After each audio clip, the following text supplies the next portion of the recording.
Hello, everyone. Welcome to Apocalypse Keys for Cryptids and Apocalypse. This is our second episode where we are playing Apocalypse Keys, one of the absolute best narrative games on the planet. Um, and I've played a dozen, so I know. That was sarcasm. There's hundreds of narrative games on the planet, yada, yada, yada. Anyway, this is our second session. Last session, our intrepid monsters flirted, had some fun, had some horrible realizations about being the last of their kind, um, and tore at their bodies for feeding purposes. So, just a day in the life. I'm Celtic the Nephew. You can call me Celtic, you can call me D. My pronouns are she, her, and welcome to Apocalypse Keys. Starting us off, Natisha, would you like to introduce yourself, Natisha?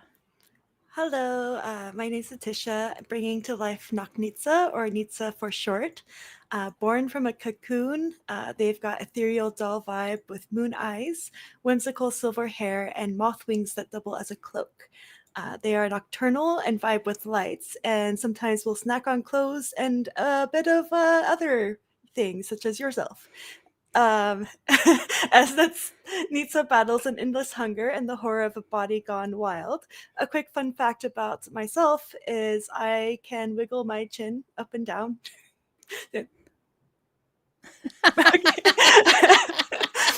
And today's impulse for Nitsa, I did forgot to choose. Well, we can come back to you if Yeah, you'd like. yeah. All right. Let's go to Sam. Hey, I'm Sam. I go by she, her pronouns, and we're going back into the very pink shoes of Lada tonight. She was a goddess at some point, but is now sashaying through the world as the fallen. So she has fallen from divinity. She's got a cool pink glow going on, tall, curvaceous, the whole 9 yards in terms of a goddess. Lots of pink, and loves to write fan fictions in her spare time, which mysteriously always come true.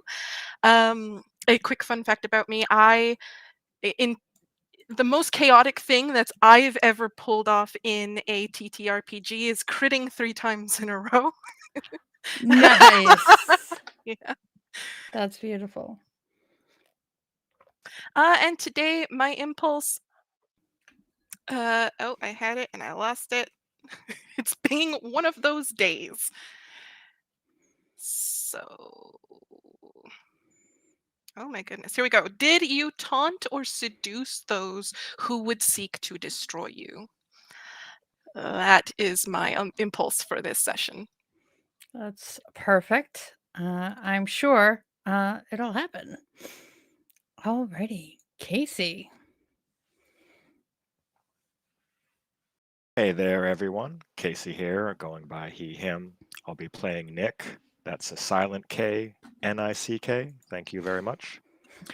I'm your beloved, burly, one-eyed, time-manipulating woodsman with a Santa Claus vibe. I have a history of slapping bishops and getting sainted. I'm a refugee from my home planet, and I'm the last of an alien race called the Anunnaki. I'm navigating grief and seeking a future with others. A little fun fact about me: I tend to lie about my height and say I'm about 3 inches shorter than I really am.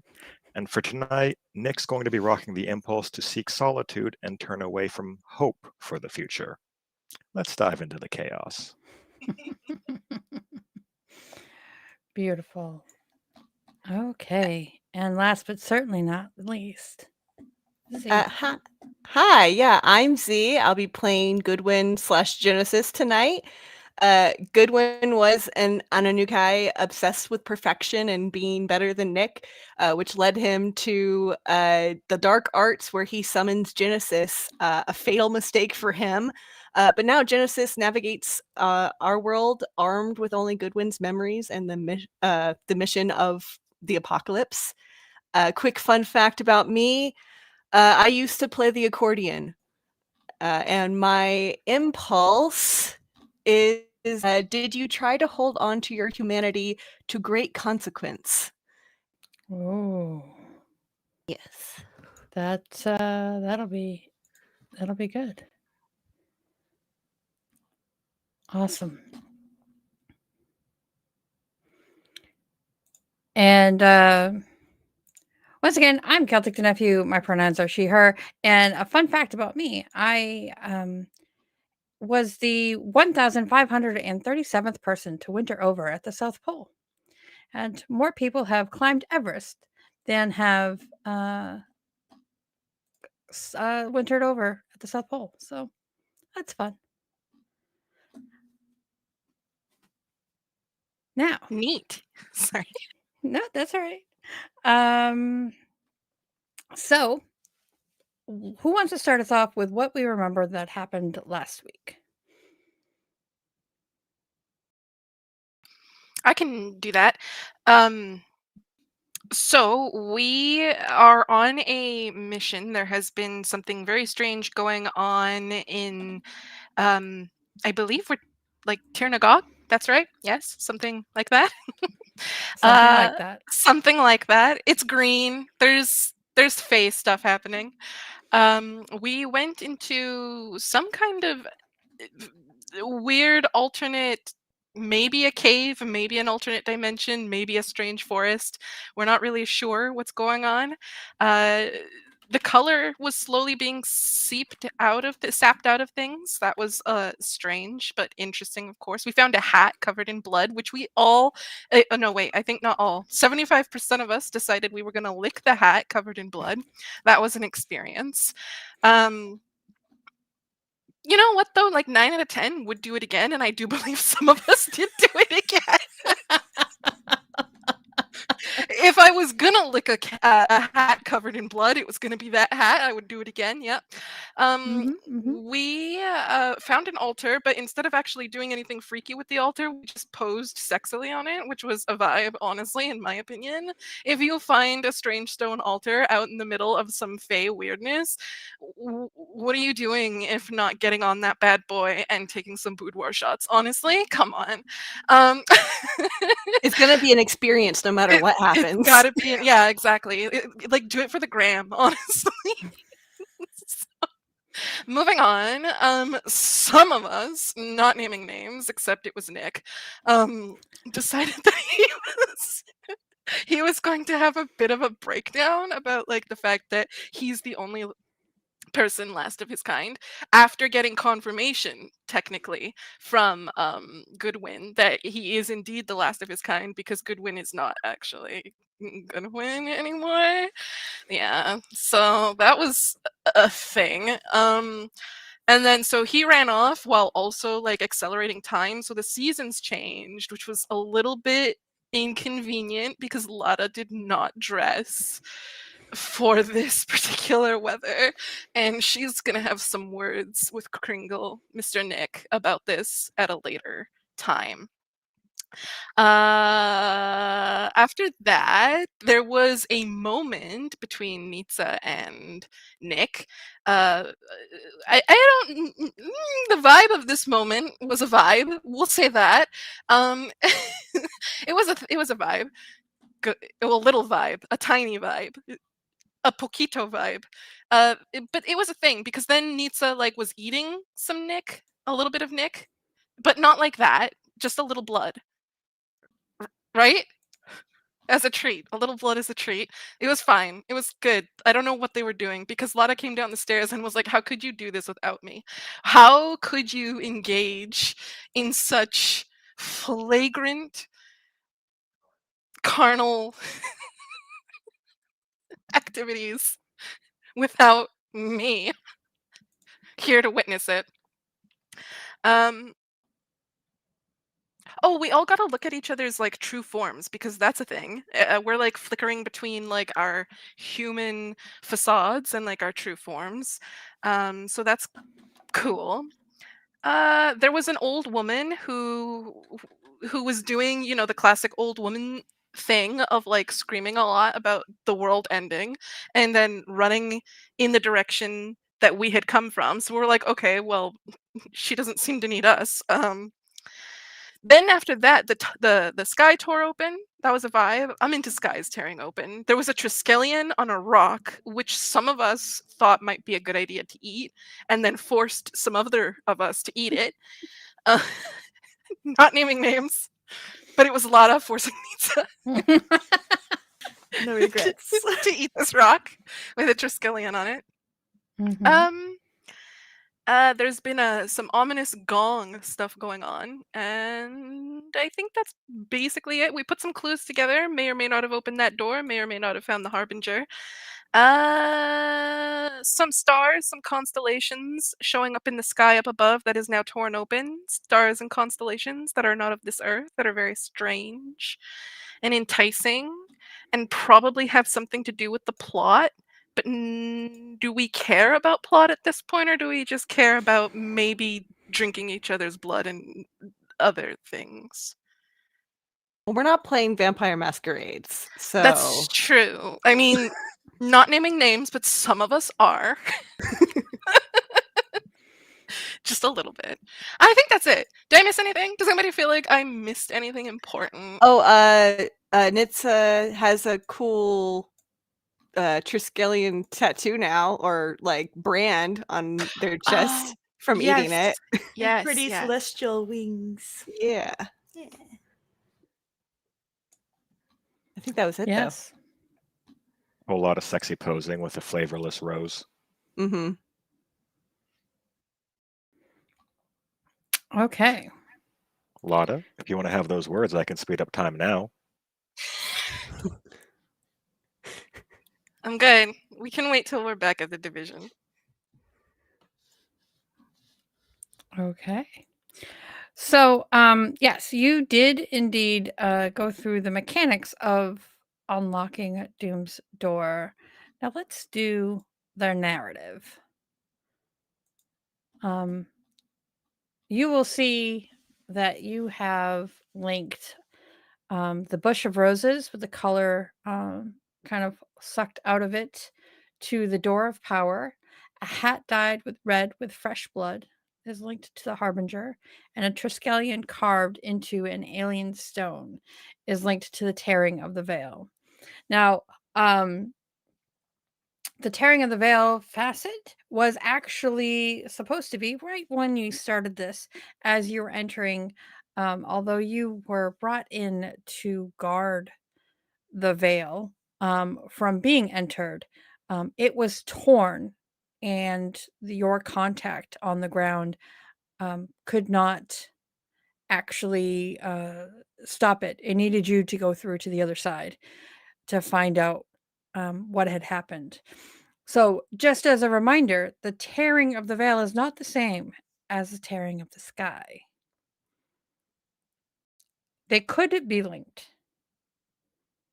but that was not the original mystery you were sent to solve. So, as you all think on this and you decide, uh, obviously, a bloody hat has to be the Harbinger. But my question for y'all is, do you believe it's a hat that belonged to the Harbinger or that the Harbinger left behind? Like, how do you think it's connected to the Harbinger? Well, I am willing to do my crackpot aliens conspiracy theory if no one else is eager. I think you have the wrong hairdo, but other than that, I'll work on it for next week. The like hat that's dyed red with blood, I'm assuming makes the Harbinger a like red cap, iron boot wearing kind of fey creature, something running around, maybe similar to that old woman we encountered, like a distant family member or something. I'm going to metagame maybe a little bit because out of character, I'm assuming that Triskelion carved into like the alien stone should not be in the Feywild here, so it coming from where it was to here is what tore the veil open, kind of like it's punched a hole between realms. And the rose bush that has no color in it anymore, no smell, no flavor, nothing like that. I feel like if there was like some 4D visualization thing, like the way Cthulhu might see us, it's like there's a drain and like all the color is being sucked out, but the world is still physically a film on top, like soap bubbles on top of water or something. And we're trying to figure out how to get to that drain to clog it or get in there where the thick, rich, and creamy power is.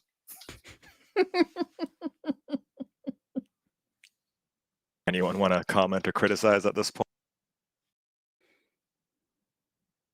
I like that. I like the 4D, like another dimension and it being affected by, because when we said alien stone before, my brain didn't think aliens. It thought alien like it is strange to us. So I like the literal interpretation of aliens.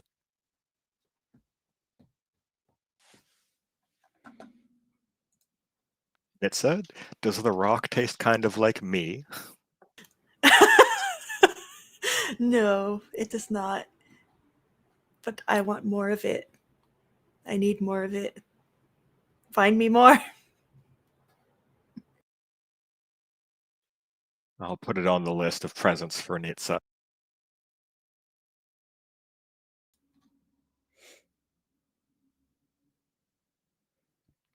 Okay. Anything else anyone wants to add?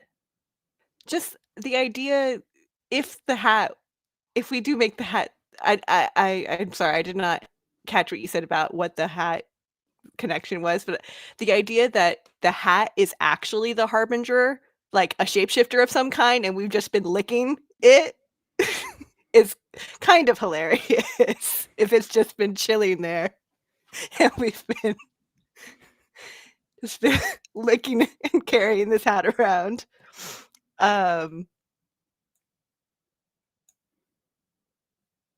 Kind of like one of those lizards that can like regrow their tail. It's just been letting Nitsa take a chomp out of it because it'll be fine.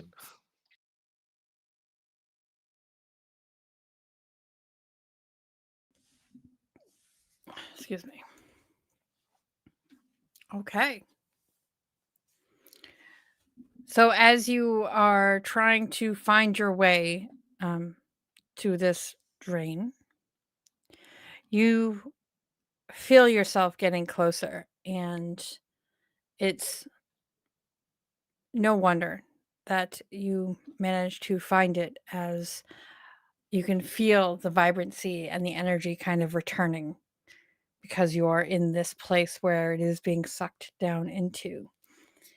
It's not a physical drain, but you do feel it sort of being sucked, not up into the sky, but like kind of into this spiral. Almost looks like a flower itself, like the petals on a rose hanging there in the center.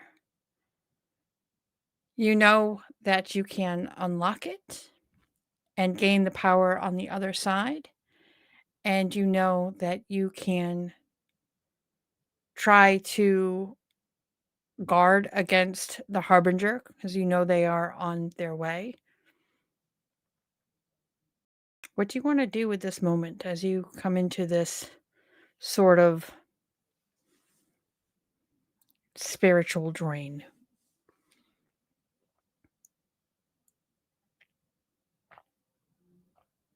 Well, I know Nick's instinct would be to ask Goodwin what he thinks we should do, but he'd probably trail off before getting to the end of that sentence. Old habits die hard. Oh.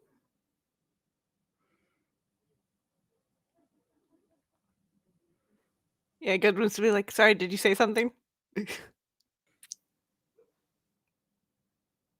gonna feel lonely and rejected. Oh. Gain them darkness tokens.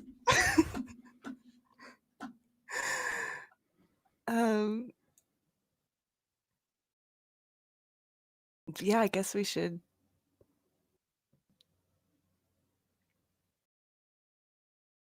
lock this up. Well, I mean, okay, but hold on. Don't be so hasty. You know, what's that saying? Something hair.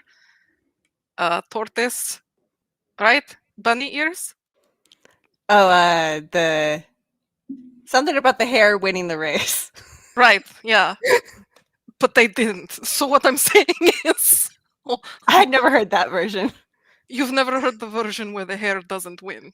No. Is that not the only am I hold on. Okay, Nitsa. You know the story about the hare and the tortoise? The slow and steady? Right. Yeah, the hare loses. Right. Even Nitsa knows that story. Because the hare, I eat the hare. That's why it I'm- loses. Okay, that's not the Goodwin like backs up a little bit. hold on. No. I mean I don't even know where to begin. Never mind. Just be careful is all I'm saying. Okay, well. But I mean, if Kicks you want to touch it, go ahead. Oh, you're going to touch it. I love No, it when you he touch kicks the dirt. He like, okay, like, you spoiled my fun. Like, what are we doing?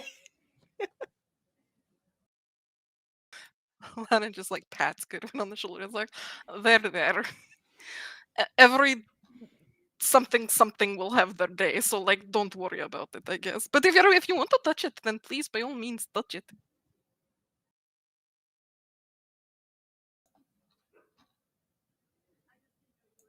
No? No one I mean, it is a rose. Maybe I should touch it. Do you Doesn't touch it? smell very good. It doesn't smell very good, Nitsa? No, I don't smell anything. Interesting. You usually smell Blood. But I mean, it is a rose. Right? It It makes doesn't me have think blood. of the tasteless rose. Huh. Okay, well, look, if I touch it and something bad happens to me, then like, wait, You're a what do we? goddess, right? Like, you'll be fine. I was a goddess. I feel like that's a keyword we should perhaps examine a little more closely. You know I don't what? know. A little while ago, you're like, oh my me. Old habits die hard. Jesus. See, now that's a god. That just depends on who you're talking to. Fair. Anyways. Fine, you know what? I'm sick of this, and quite frankly, very bored. So, like, let's go ahead and touch the stupid rose. Okay. So you touch the rose that is sucking and draining all the power and the life from the place around you. As you reach out and touch it, you feel its pull on you as well. Like it wants to suck what little divinity you have left in you. Oh, gross. No. And, like, she, like, tries to whip her hand back. Okay. So it does What would not you like to do? opportunity. As you're starting to pull your hand back, you feel like the divinity kind of your power, your magic, just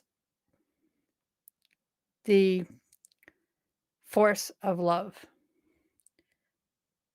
literally fall between your fingertips, getting pulled into this rose shaped vortex. Can I like? Does Lotta look like she's having troubles? She looks like she'll eventually pull away, but right now there is a force that is pulling at her. Can I push her out of there? You want to push her? Because pushing is like getting closer to. Are you pushing, sideways? Like, I think in a flash of like, oh no, this looks dangerous. Get out of here, kind of like just impulse, instinct kind of thing. who's Because he doesn't know instinct? what's going on. I think that it initially starts out as Goodwin's the memory. It's like muscle memory of Goodwin's instinct to protect others, and then kind of the full force of Genesis coming behind that and just like fully giving in to those emotions, fully giving in to the anger and the rage of an ally getting hurt, possibly. Okay. As you push Lada away, you feel your own self kind of like being so close to this vortex. You feel that hellish energy, like the shadows are being drawn through your skin and into this vortex. It seems to be eating away at all the power and the magic that gets close to it. And Nick and Nitsa, you also start to feel it just from being in the proximity. And Nitsa, you yourself actually really recognize the hunger that is pulling through. And in this moment, you understand that when whatever this is full and it actually fulfills its hunger, it has enough power, Doom's door will unlock.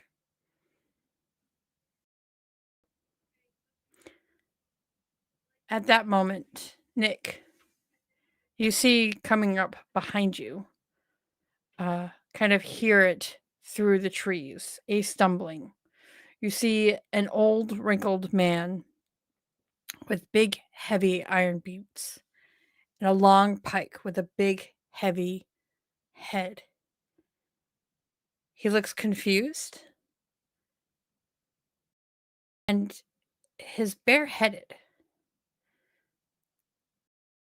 Although you see a little bit of like an orangey reddish smudge in his hair and on his scalp.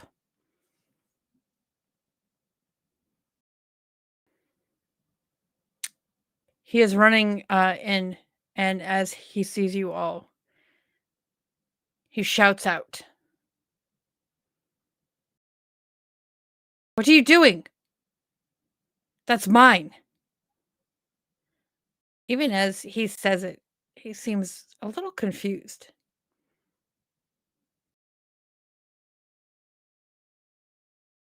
What do y'all want to do?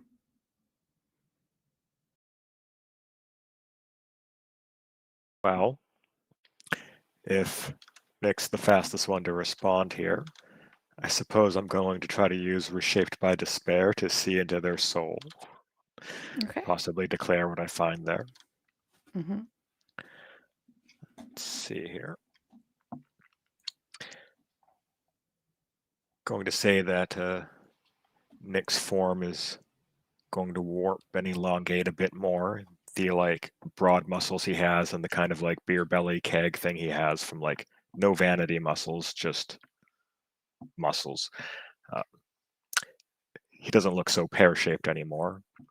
The like galaxy eye that he has that's like blinded is starting to leak starlight and void.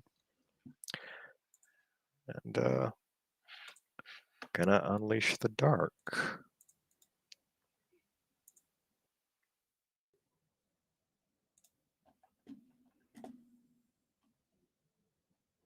Perfect hit. Perfect hit. So, yeah. going to try to see if I can understand this creature's perspective, how old it is, how malicious it might be. And while I'm inflicting a bit of confusion on them, I think, while I unleash the dark, I do see that they are hostile to our intentions, essentially. They have a weapon, they have strange powers, fey magic, stuff that Nick isn't quite adept at dealing with.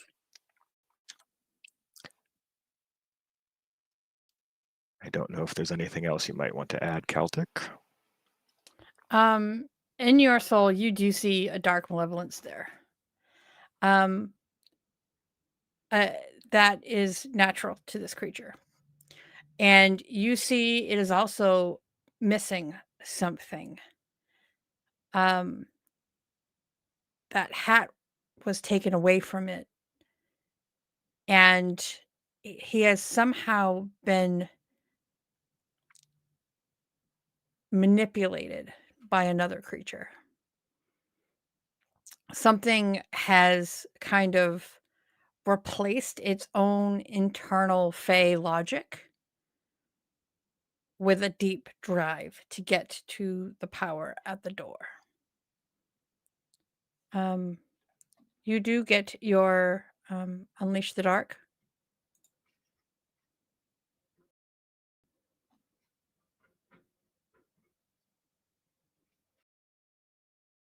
So I believe you get 2.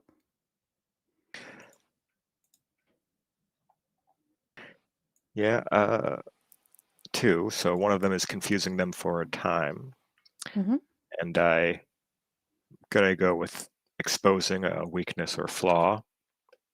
Perhaps some bald spot on top of their head becomes more obvious. Yeah, there's the weakness is that when the blood on the cap dries out, this red cap will die. The weakness is also there's something else in there driving it, because generally speaking, they don't just lose their caps, because if the blood dries, it will die. It is being driven by some other force. And as you look into its eyes, you see its normal red pupils have changed. And you see irises made of galaxies similar to your own. Except these galaxies matches this tear in the sky above you.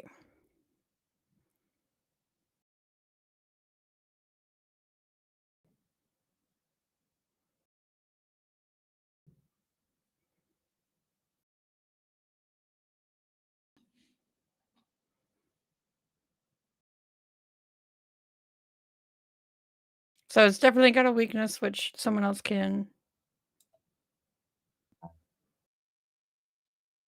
Don't suppose anyone here is an astrologer or astronomer? One or the other. I'm sure Division has a scientist or something. Yeah, where's that guy? What's his name? Columbus? I'm sure he'd be good here.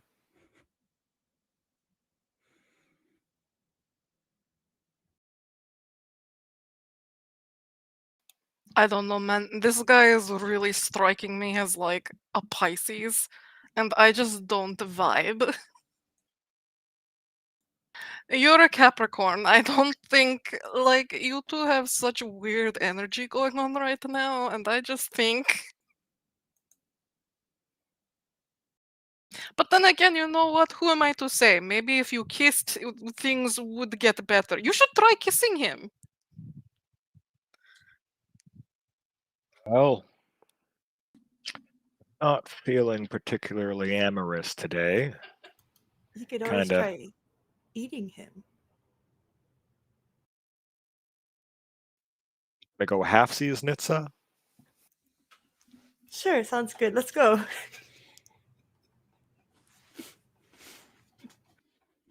You want the top half, the bottom half, or do you have a better way to split it? We could split in the middle, directly in the middle. Yeah. Long Okay, like ways. yeah, the hot dog way. Yeah. Hot dog. Okay. Anybody got a bun? Like a really large bun? Goodwin does. He has a really large bun. He sure does, says Lotta. She's checking Goodwin out. He worked for this body. Red basket on that guy.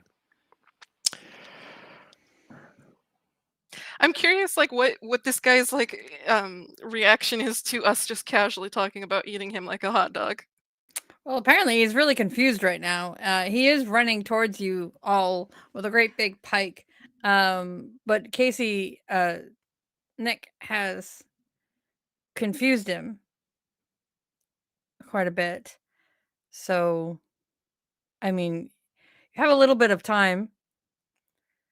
However, not a ton, as he seems to be getting closer to the door in his confused stumblings and kind of striking around with this big heavy pike towards you, but not hitting you yet.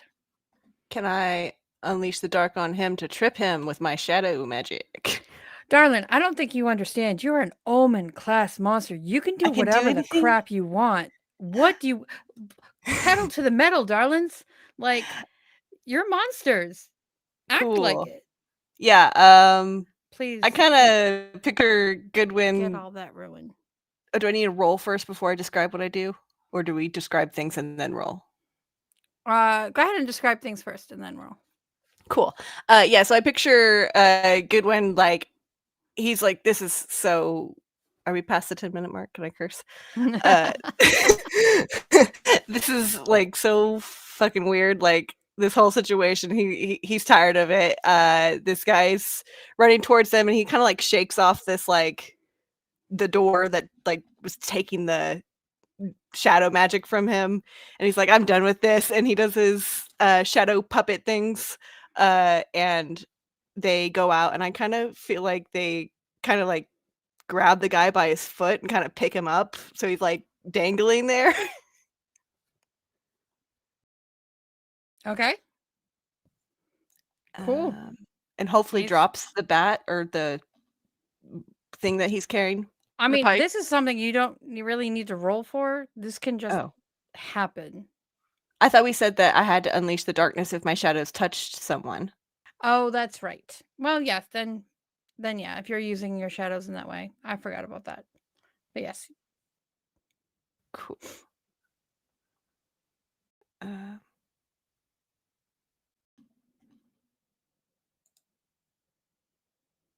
Right? Did I do the right thing? Yes. That's a Okay, cool. miss. But it's a miss. Yeah. That's a miss. Do you have darkness tokens that you can use? I don't think so. Okay. Might want to start leaning into what the darkness wants of you so that you can start getting darkness tokens so you can add them to your roll. Okay, so with a miss.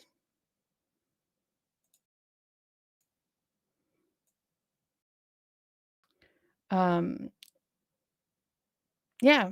So it's like the confusion that was setting in as soon as you stepped away from this vortex that is sucking all the magic through.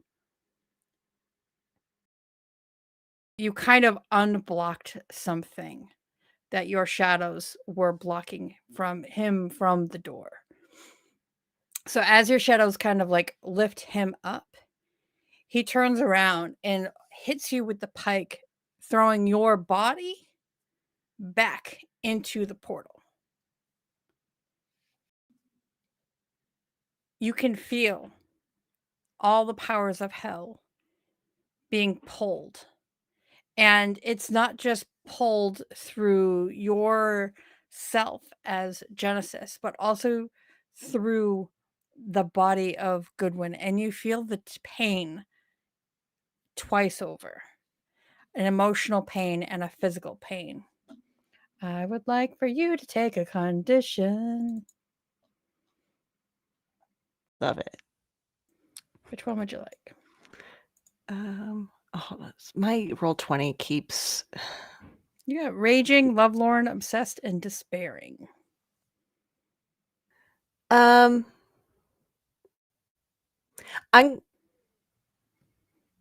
sorry. Can you say that list again? Raging, lovelorn, obsessed, and despairing. I think despairing fits the most here, maybe. Okay. As you feel the power, what makes you you? Being sucked into this area. You feel yourself almost becoming one with the door. And in that moment, you recognize that if you don't get out of this position, you will not have enough power left to fulfill your destiny, to bring the final apocalypse, to make everything you've gone through worth it.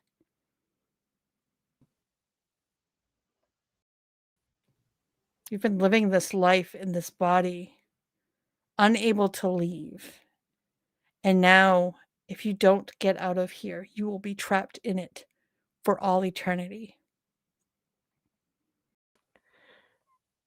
Yeah, I think with that despair tag, Goodwin is kind of having like a flash of like everything that's happened, and in this moment kind of getting confused about what memories are his and what memories are Genesis, and that kind of like internal battle of like, who am I right now, in this like kind of like floating few seconds in his mind. And then I think I went to attempt to power through darkness is the proper role here, perhaps, Sure. to basically be. Yeah, power through darkness is when you push your power past what it is normally able to do. That's like your ultimate move. Okay. Before we get to that, what are the rest of you doing? Or is anybody doing anything as Goodwin has been tossed back against this door? Casey, Nick, do you feel... I would suppose Nick's still instinctively a bit protective of his family. Just old habits and all that. If that red hat is still easily visible in someone's hand and it hasn't been stashed away or hidden, I think Nick is going to try to snatch that and use his own power through darkness to try to just, in a very localized way, rapidly speed up time so that the hat dries out, withers away, whatever it might take over the course of a long period of time. Sure.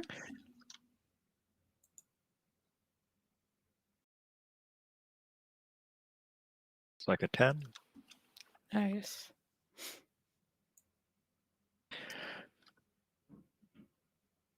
So, snatch that hat. It desiccates, dries up like the worst mummy you've ever seen. Starts to crumble, perhaps.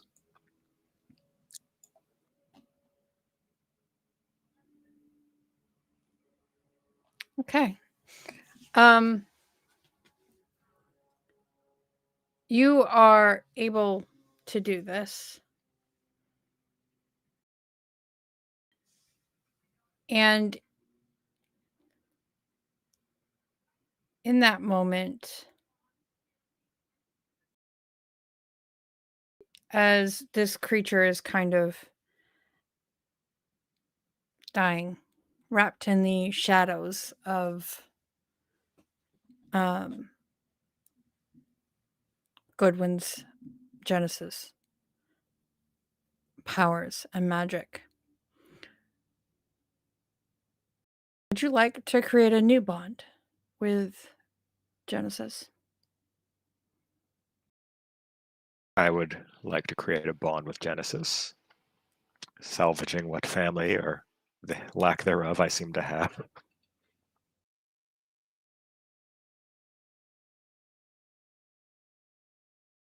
Okay. I suppose Nick's going to look at this red cap and say, I'm going to make your pronouns was, were.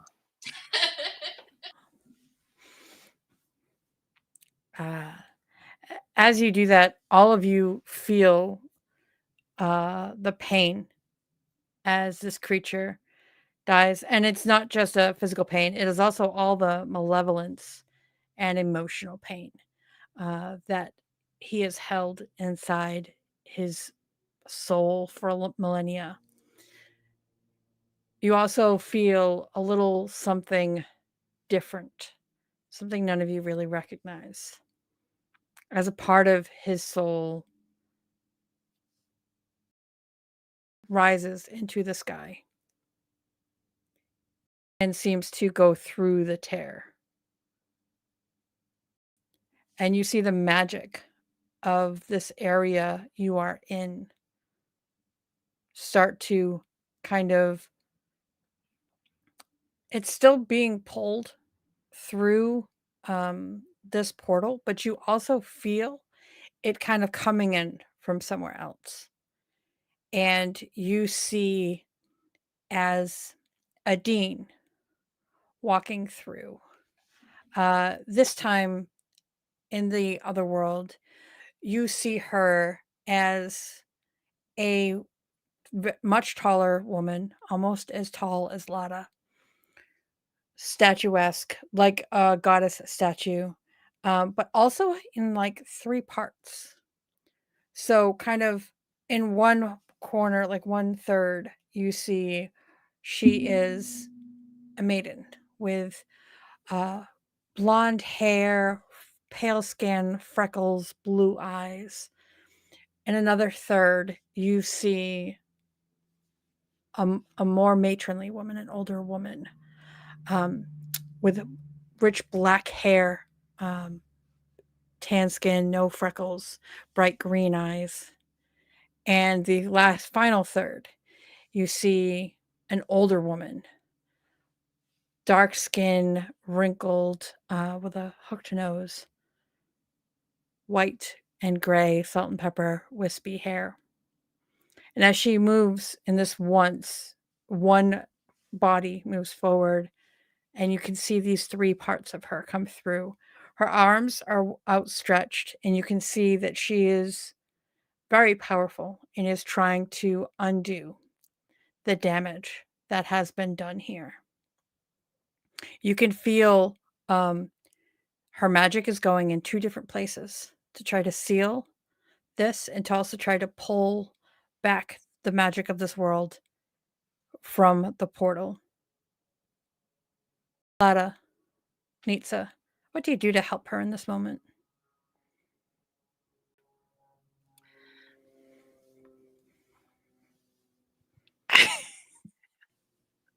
Hold on. Hold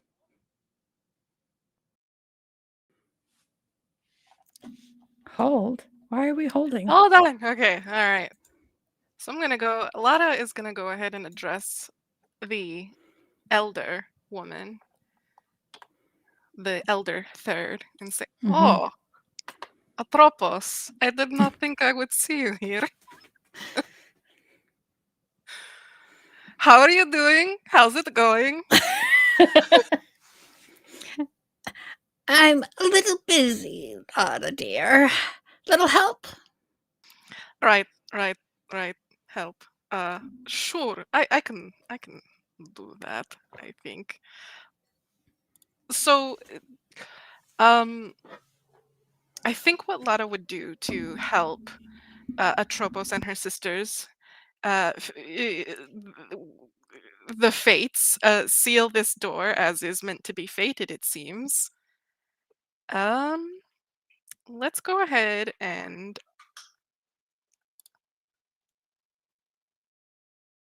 let me just see.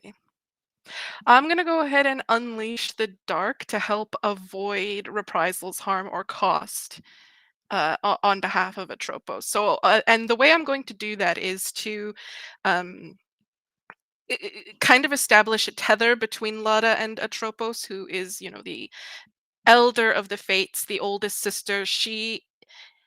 And as is warranted by the eldest daughter, to kind of look after the younger two as well. So we're going to feed on that eldest daughter love and that responsibility, and then we're going to amplify it and then feed it back into Atropos um, through this kind of tether of light and love and um, the love that binds sisters. We're going to feed on that, we're going to amplify it, and then we're going to give it back to Atropos so that she can pull this off without any repercussions to herself.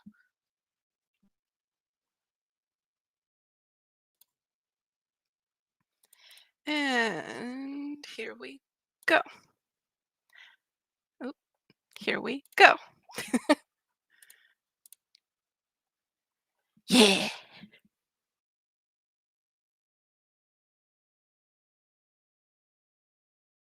You're muted, Celtic. Oh, geez, I've been talking for so long.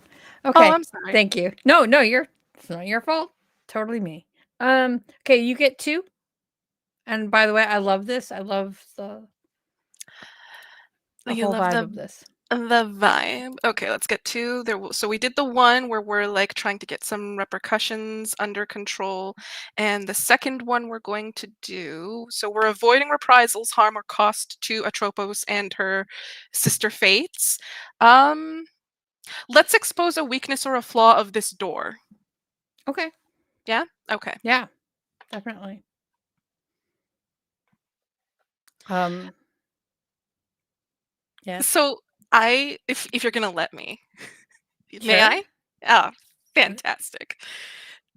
So as Lada is doing this kind of almost rhythmic pulse of energy between herself and Atropos, who then is feeding her love and energy into her fated sisters to get this door under control, there is something happening inside the door itself, and we see that there's this kind of void. There's the door itself, but then there's this shape, like an empty puzzle piece, and it's in the perfect shape of that rose that we've been carrying around. Um, so I feel like what needs to happen is we need to replace the piece that was taken to close off this door. Um, I'm going to open the floor to one of my teammates to put this together instead of Lada. Nitsa. Hey, sorry, I have a distraction. um, Kitty. Kitty. So you're thinking the rose can be connected with the door, or like used to close the door. Hmm. Okay. So should we try throwing the rose into the door? Is that? Let's do that. Nita will grab. Who has the rose right now? Nita will grab the rose from you and throw it into the door. Just gonna throw it? Yeah. I'm just gonna throw it like that? You're not gonna do anything? I mean, you're feeling. I just want to repaint this picture as this 3-faced person comes walking out. Obviously has great power, but not enough to both seal the terror in the sky above and close the door. Or not close it because it's never really been opened, but to stop its unlocking process where it is sucking all the magic out of this area. Lada is sending around vibes that all of you feel. You cannot not feel this deep familial love of the eldest for the younger. And you all can think of how that makes you feel in this moment as Nick and Goodwin are recreating bonds and Natisha Naknitsa is going to solve the day, save the day. Giving something back. How does that work with your hunger? How does that work with your powers?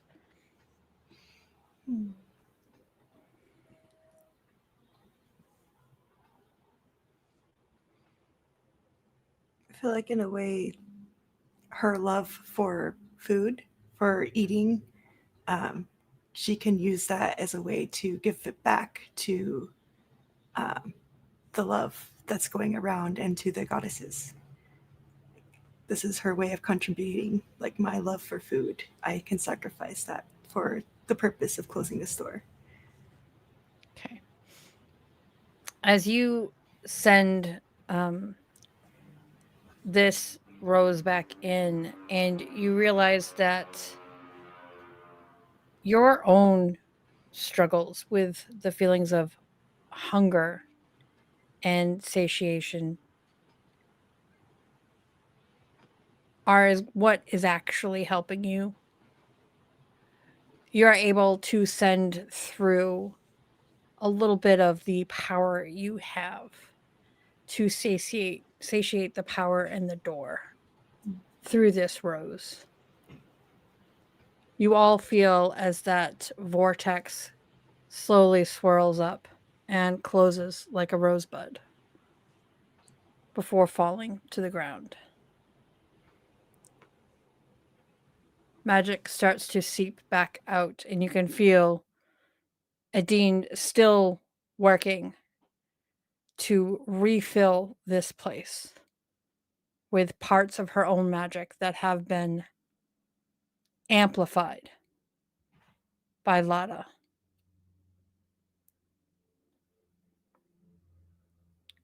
Nick, as you are starting to have this moment, you can't help but look up. All of you can look up as you see this tear starting to close back up with Adine's power. And as you do, you see movement in that sky,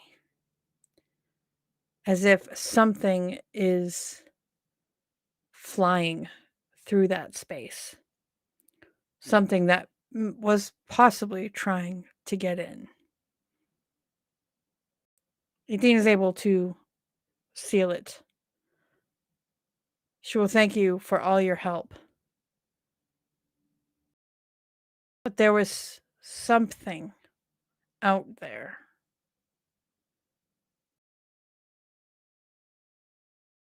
Maybe space leviathans? So, like, what is the look on her face, or is she communicating this to us directly? She is using her power to seal everything up. You all can watch as it's being sealed.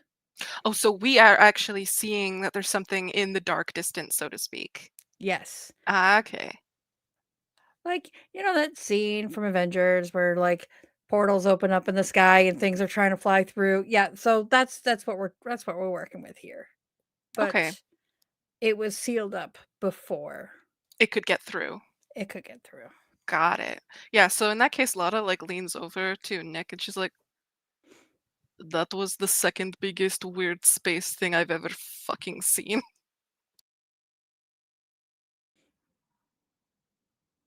It's just all like, I haven't had this much fun in centuries. We should do it again. Oh, you had fun? I couldn't tell. It's the resting Anunnaki face. You should get that looked at. I'm sure there's a cream for it. Actually, I was planning to, and he points to the red cap, grind up his bones. Nothing weird, but just smear it on my face. Oh yeah, not weird at all. Not even a little bit. I approve. You would approve. I'm proud of you, Nitsa. You did a lot. You were very in control. Can I Temp- eat? Can I take a bite now? No. Of you? No? No. Now? No? No. Later? Later. No. At Easter, they actually make a bread that is technically of my flesh. Oh, I will let you eat that. okay. And then your blood. Right, I will put some blood in bread. Okay. It will be special just for you. Okay. Sounds good. Really? That was easy. And then I'll sneak into your bedroom later and take a bite. Okay, listen, if you're going to be sneaking into bedrooms to take a bite, we're going to have a safe word, I think. Safety is important. It's very important. So, as you all are having this conversation, having made sure this door stays sealed, and also seeing this strangeness that has been happening, that happened, the tearing, um, the sky, something trying to eat the Fey magic and use it for its own purpose. You have solved one mystery, but seemed to open up another. And on that note, we're going to take a little break. We'll be back in 15 minutes. Hope to all see you in a bit.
Hello, everyone. We are back. I hope that you had as good of a break as we did.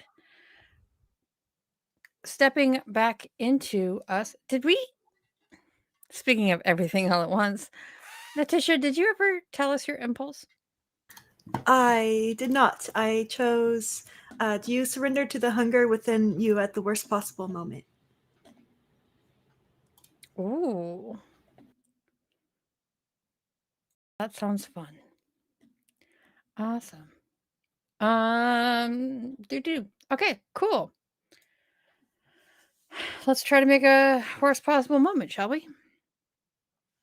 So, as you exit this place, um, Adine gives you a little bit of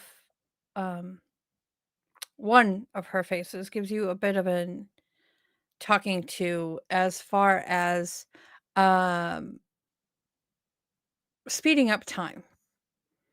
And you're not quite sure exactly what she's getting on and on about. Like, yeah, you did in here and it's winter in here. And then you step out through the mound that you entered to snow on the ground. And you realize, well, in order for there to be snow on the ground and all the leaves are bare, at least a month has gone by, maybe 2. As you head out down where you left your vehicles, you do find your entourage in the 2 black SUVs that come with you as you go out on these missions. One of your handlers looks very relieved. The other looks incredibly annoyed. And as they drive you back to the airport where you get on a private plane to head to the London office, they explain to you that 6 weeks have passed.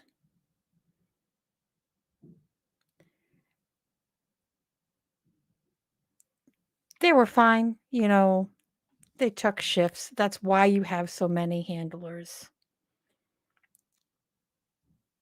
But you are not going to your home office. You will be headed to the London division office because they need your help. One of the younger officers does convey a bit more worry and anxiety, although the older, wiser, used to this bullshit handlers seem calm and collected and tell you you will find out what happened when you get there. What? So we're going from one job to another, and you're not even going to give us a break or tell us what's going on? As Goodwin is like saying this, Lotta is in like the back seat with Nick, just 100% like 6 weeks. Like, she's just wailing on his shoulder. Oh my goodness, I bet Lotta has so many messages. 6 weeks. I promised to update my Alice in Wonderland fanfiction once a week. Oh my god. What am I going to do?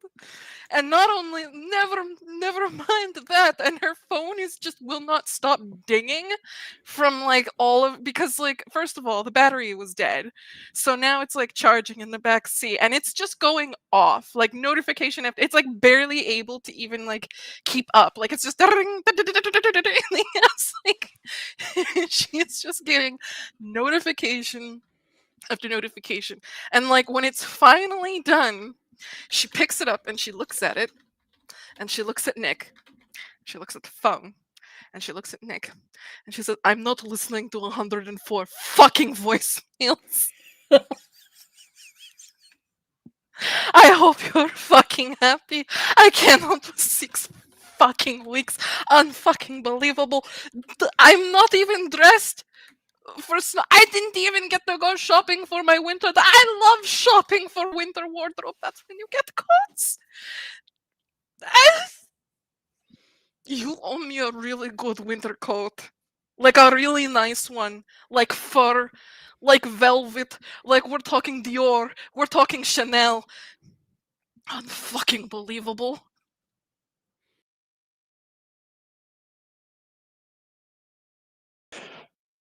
I will take you shopping.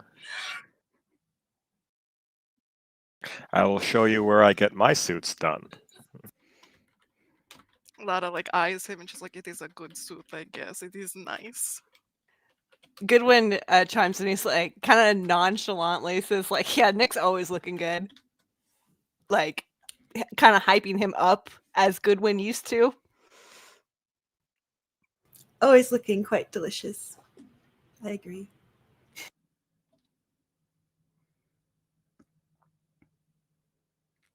Suppose while this is going on, Nick will ask Lotta if she thinks we'll survive long enough to go shopping, based on how much hassle they seem to be mounding on our plates. Oh, I'm going to survive purely out of spite at this point. And I'm going to make sure you survive so that you take me shopping. If you die, I'm bringing you back to kill you after we go shopping, though. So yeah. Actually, hold on. What would that make you? A zombie? Do zombies exist? I think so. Right? I've seen a zombie. I've seen a zombie movie. How do you think the public will react to a zombie if we go shopping as zombies? And she yells at the driver like, "Hey, have you guys ever dealt with a zombie?" Like the handlers. The youngest kind of looks at you nervous. Wait, are those real too? That's why I'm asking. I don't know. That's why I'm asking you. Oh, I heard there's like a parasite that works like zombie, but it's not like a real zombie. It's just like a parasite. And as he is saying this, he is like kind of looking at Natisha nervously, like in her new even more moth-like form. Right, okay. And like the public, what is their like feeling or their like opinion on parasite zombie things? I'm pretty sure they don't like them. No, they don't. That's a no. They don't like that. No. Oh, No, but- well then you better fucking live, Nick. Nick's just looking at this new young handler, and he's just like, I miss being naive. You look quite tasty, young sir.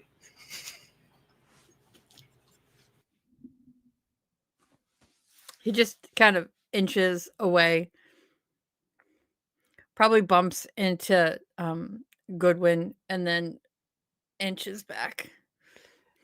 Goodwin's like, come on, don't scare the poor boy. Can't you tell he's new? He's just fresh blood. Fresh blood. Yeah, you say fresh blood and like Lotta swats you upside the back of the head. Ow.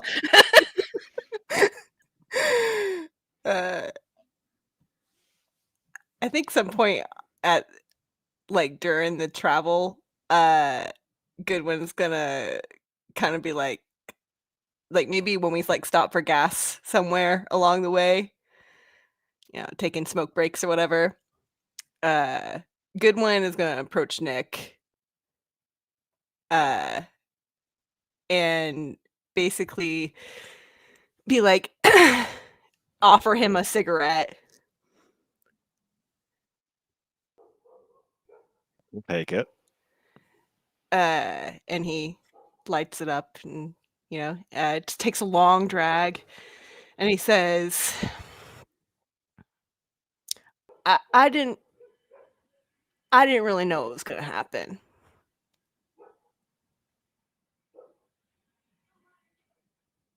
Back then.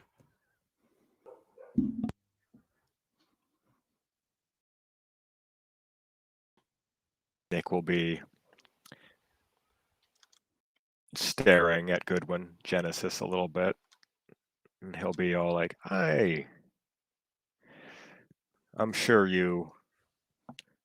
Goodwin guessed at the consequences, possibly including something like this. I doubt this is the worst thing that could have happened. So I don't think you need forgiveness. I don't think you're asking for that. But I don't know. appreciate you telling me. I don't really know what I'm asking for or what I'm really doing. But like something about you just in my head, I can't not care about you being upset about this whole thing. And I don't like that. He like kicks a rock. And I think it even like goes and hits like a parked car nearby. The alarm starts going off. And but I just wanted you to know, I guess, that the whole thing kind of confused me just as much as it confused you.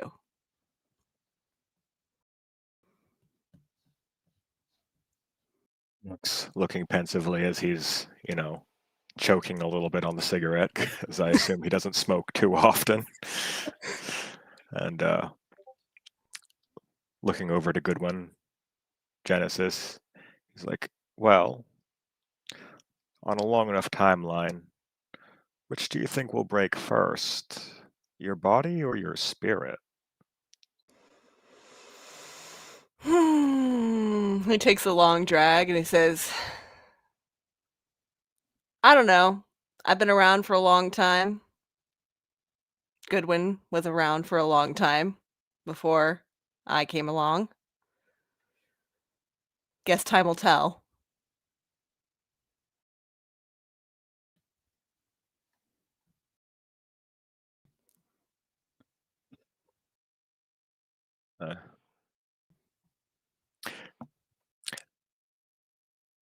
However long it takes for the cigarettes to burn out. I think at this point Nick will be all pointing to the handlers with Goodwin and being all like, which one do you think we should feed to Nitsa if this takes too long? Oh, definitely the young one. We're like at a gas station, right? Like that's what we're doing. Yeah. Oh, I mean, personally, I don't think the handlers would just stop at any old gas station with Omen Class Monsters in the vehicle. But you would be at a private airport waiting for the plane to get ready. To be Alright. taken out. So like a government gas station. Yeah, government gas station. A private hidden gas station. I've parked at one of those on accident before. The only reason I'm asking is because and then I realized it doesn't matter, but Lada comes out from wherever she's been digging around and she's just got armfuls of snacks. And she rolls up with her mouth full of chips and she's like, "Oh, are you guys making up?" I love to see it. I love to see it. Didn't write about it at all. Not at all. Not even a little bit. It wasn't a fan fiction at all. Anyways. Goodwin blushes and is like, "Shut up, no we're not." And crushes a can or something. I don't know. That was a perfectly good Coca-Cola. You owe me a Coke. Well, this Also, one was eat mine. this. Okay, fine. Whatever. God, eat this. And she tries to force feed Goodwin a Twinkie. He eats it. He gives in. It's good, right? Mm-hmm. See, in a not bad so way. bad. Yeah. It's good in a bad way. Oh, just like you're good in a bad way. Mm-hmm. Right. Does that make me a twink? Yes. That is what I am saying. What I am saying is you're a Twinkie. This is how I think of you now. Okay. Congratulations. I can get down with that. You're still a snowball, she says to Nick. All of that to say, I was attempting to reveal your heart. Oh, my bad. Let me just tiptoe out of this.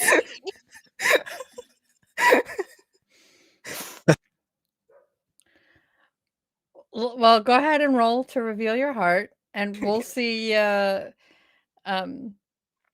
it was a fail, it's probably because you just got interrupted by Lada. Yeah. Shoving Twinkies down your throat. Nice. The author didn't interrupt her own love story. Ben, do you have any darkness tokens? No. Okay. But I did roll an 8. Perfect. Awesome.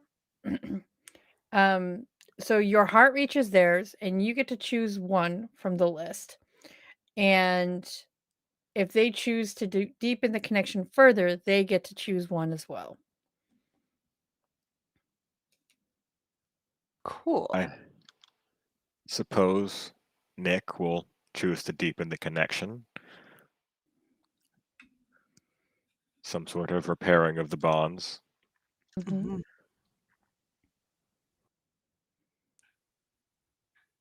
Yeah, the you grow closer, gain one bond seems appropriate to me. Sure. I suppose at this point, if Lotta's extracting herself, that might be also a good time where Nick flags Nitz's attention, trying to make sure that our hungry little one doesn't get peckish on the plane. Hello. I am quite full from earlier, but wouldn't mind some snacking. Go for some airport cheesecake. Does it have blood on it? Actually, I have something just for you, in fact. Your blood. No, but Oh. good try. I really appreciate the persistence. And like she whips out this like Soviet era Russian candy, which is hematogen, which is essentially a chocolate that was made with blood Oh. back in the day. And it's I'm serious, this is a real thing. It was made with blood and it was like actually used to it was like a sweet supplement developed to treat anemia, malnutrition, and fatigue. It was fashioned from processed cow's blood. So Lada like hands Nitsa one of these and it's like I just want to see your face as you eat this. Do me that pleasure, please. So she'll eat it and just be like, "This is yummy, sweet, but blood, but not quite human blood." No, it's not human blood, but it's blood. I could deal with this for now. Oh, excellent. I have a bunch of boxes of this from. Well, you don't need to know from when. Don't worry about that. Oh no. It's like stale.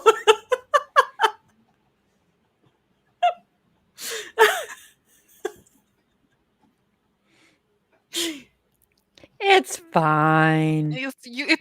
I don't think it will hurt you. I mean, you seem fine, so we'll just move on. Expiration dates are just suggestions anyway, so. And do they even apply to Omen Class Monsters? No, I don't think so. I mean, have you seen what they can eat? I don't think some stale candy's gonna.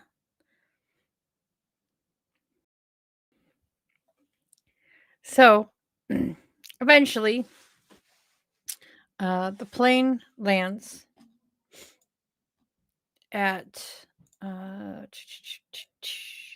just outside of London, southeast side, to the division office. It is located at a prior Air Force base named Kidbrook. As you land, you see a lot of very old, like World War One and Two era buildings. Most of them are first floor. But you know, a lot of these bases are facades anyway. All the real interesting stuff happens below ground. Naknitsa. You were stationed at this branch of division before. Why were you forced to leave it? And what did you leave behind that will make you happy to see it again?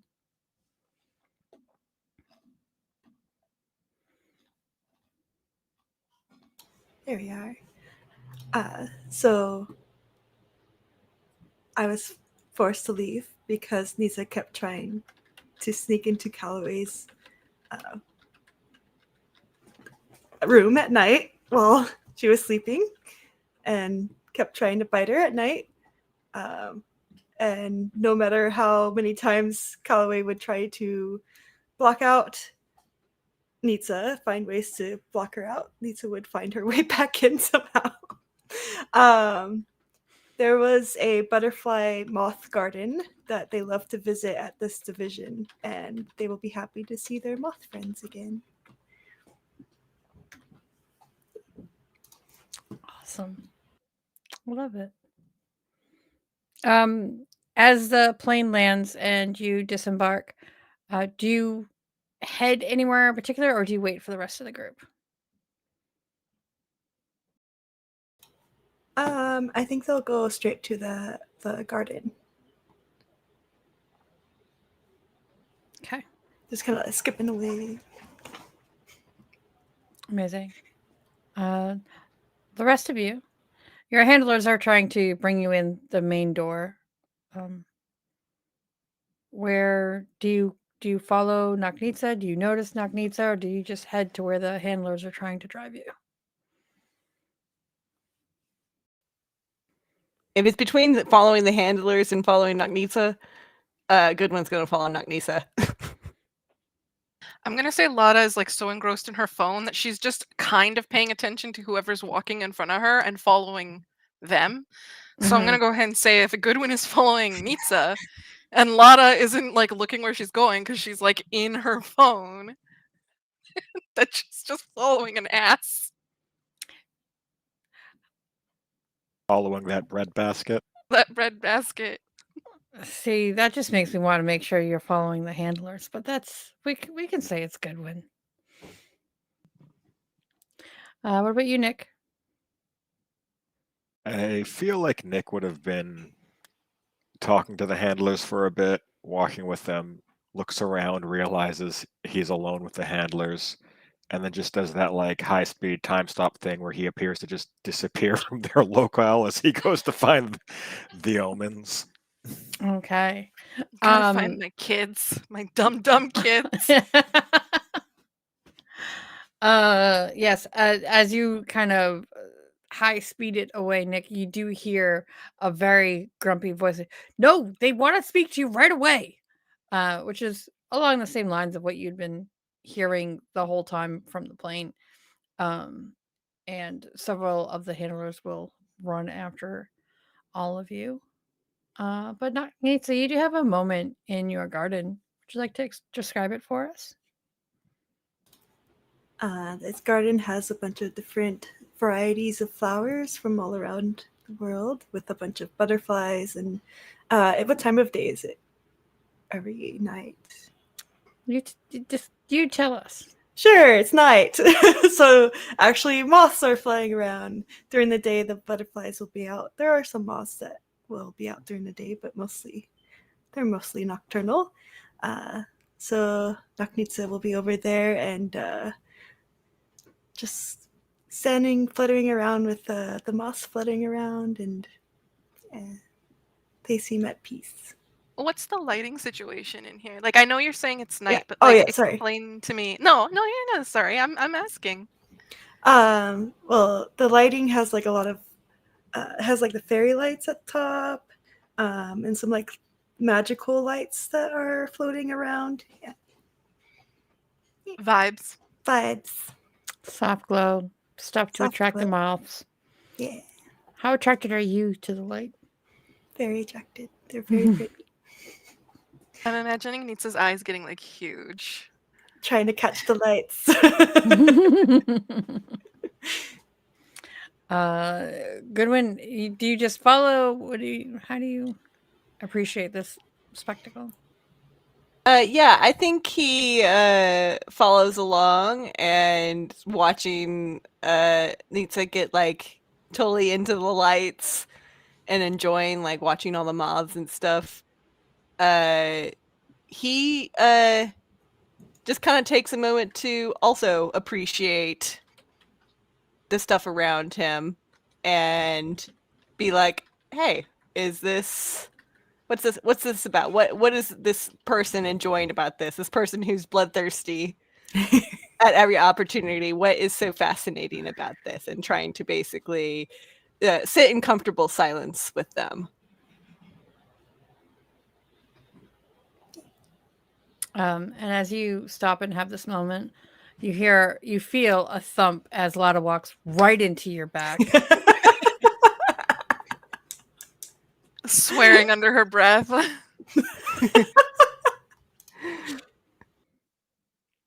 I kind of like the idea of like Lotta dropping her phone and then both of them going to pick it up and like Oh, I love that. knocking Yeah. heads.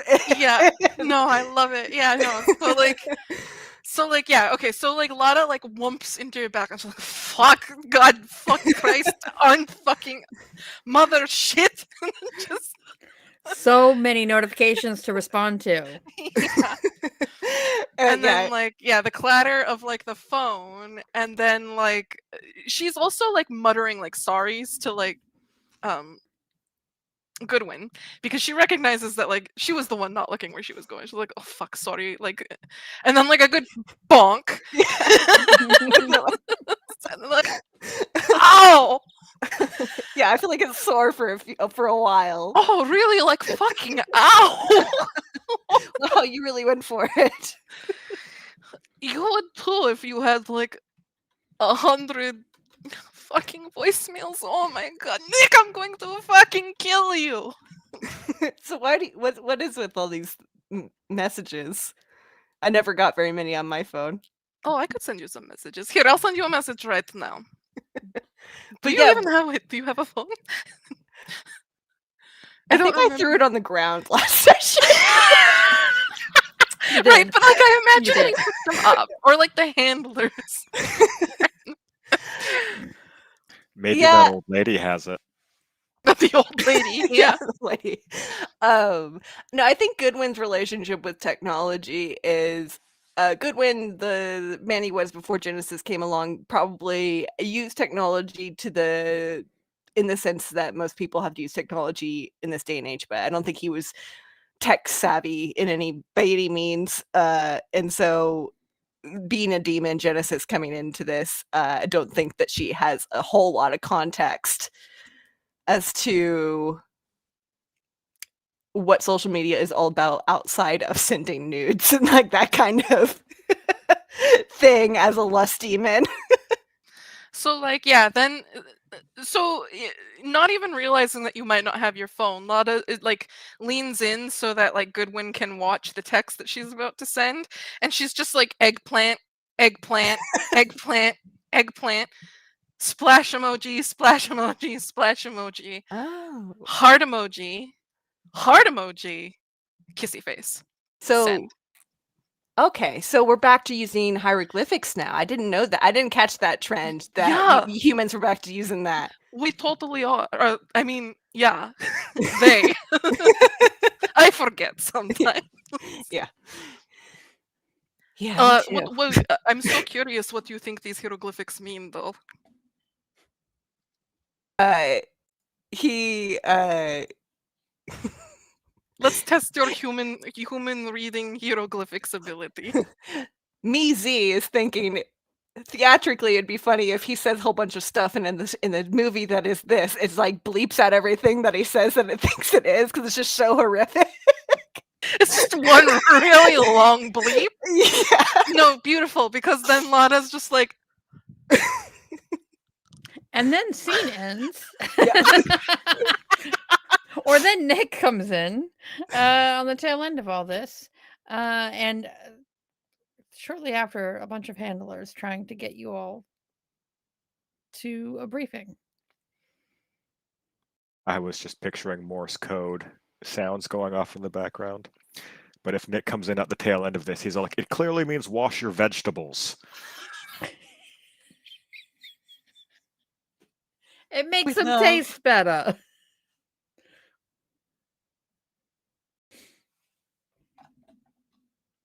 Okay. So the handlers arrive and are attempting to get you all into your briefing. Also, I left a note in the Discord chat that only Natisha answered. So if at some point one of you could, all of you, how much of a fight do you put up as they try to get you to your briefing?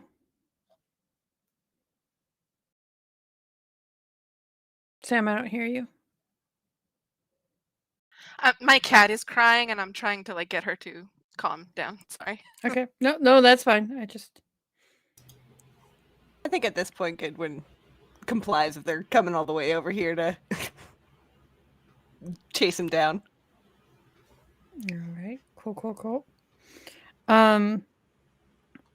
As you are guided into this area, you do see the building inside looks like it was built in 1935 or something. It's old. It's painted up, but there's only so much remodel you can do on a building this old. Um, and there's only so much Division is willing to do. But as you are taken down to the lower levels, you find the concrete and metal kind of morphs and changes, and eventually you're taken to a more homey environment where there's soft, comforting colors on the walls. You walk past rooms with lounges, like small, like home theater setups. And you are guided into a conference room. And a tall, not as tall as Lada, but tall for a human woman walks up after a few moments of you sitting in this conference room. She is thin with tight, wiry muscles, very well put together with a suit coat and slacks, low heels, walks in with power and self control, blonde hair, an unlit cigarette in her hand.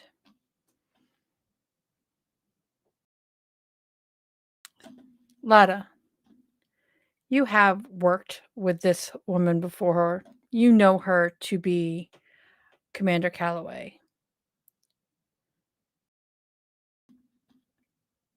And while it wasn't the smoothest of interactions, you both walked away with a grudging respect for each other.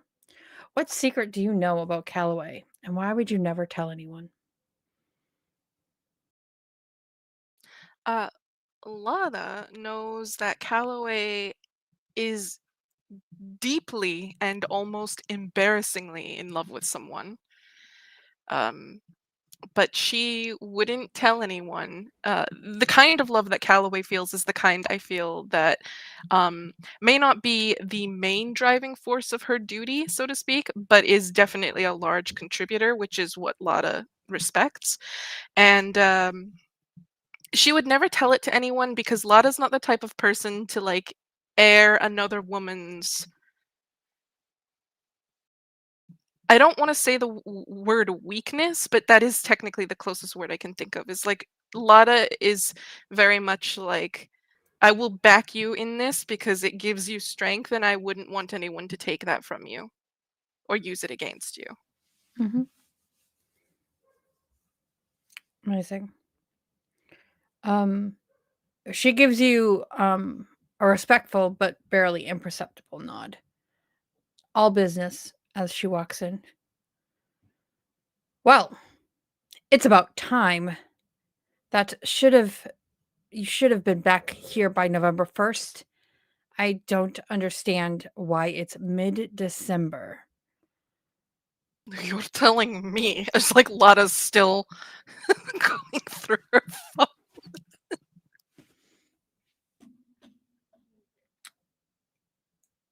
Um she nods to one of the younger handlers, and he brings around manila folders with pages inside with a briefing for you all. You have been reassigned to London until we can get a certain situation figured out. We have a bit of a breach. It came to us some time ago that a parasitic entity known as the Parasitic Library had been brought to our base. We sent in our team to handle the situation. They were some of the best. However, we have not heard from them. We sent in a backup team.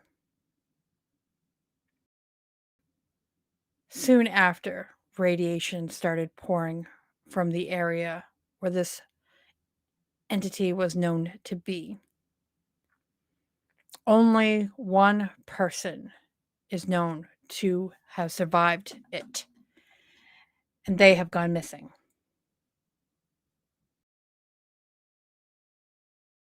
The radiation seemed to be leaking from the parasitic library.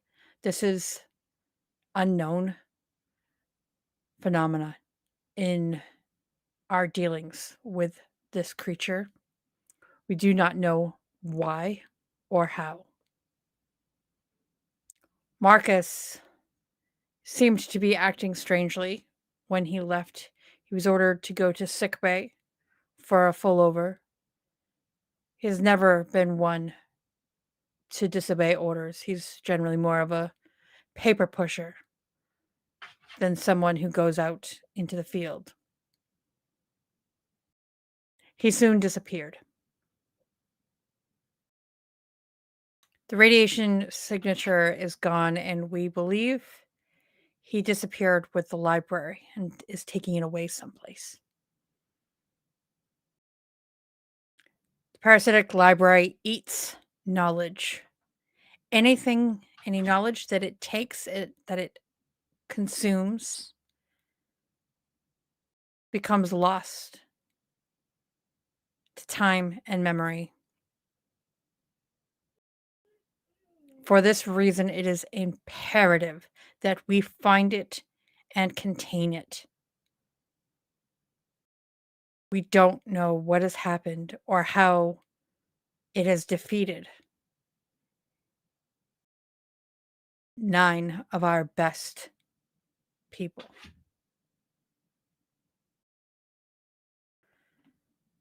As this conversation is happening, Goodwin, you're flipping through the pages and you see a name that stands out to you. You once loved one of the members of the missing teams. Who are they? And why did the two of you part on less than polite terms? Why do you regret the rift that grew between you? And why do you suspect that they regret it as well? I think this team member let's name them Max. That's a good name. I think that this is someone that Goodwin was dating before Genesis took over his body. And then when Genesis was present and things were found out, basically the person Max broke up with Goodwin for good reason. But there's still that, on their part, there's still that love for the person that is gone, but their body is still there. And I feel like there's probably a big fight scene where there was a lot of arguing, and this person is also an Omen class, so there was some some violence that happened. But at the end of the day, in retrospect, Goodwin really regrets how that went down, and even though he doesn't really understand it quite yet, that pang of love is still a muscle memory, as the heart is a muscle.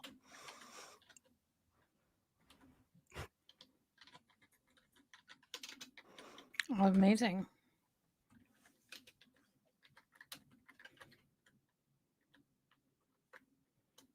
Okay.